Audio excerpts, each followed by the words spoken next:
number 518, effective until...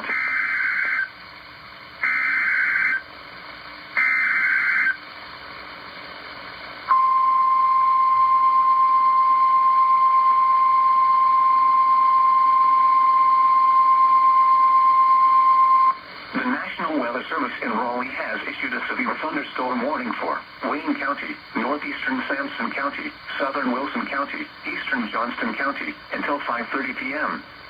At 4:29 p.m., a severe thunderstorm was located near Bowdens, or 8 miles northwest of Warsaw, moving northeast at 45 miles per hour.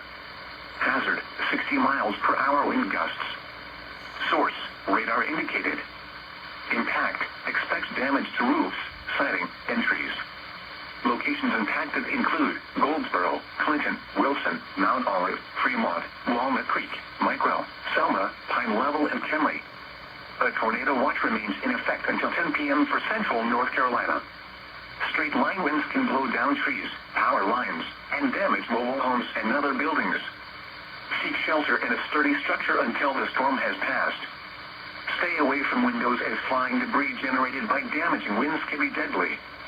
Repeating, a severe thunderstorm warning has been issued until 5:30 p.m. for the following counties in North Carolina: Johnson, Sampson, Wayne, and Wilson.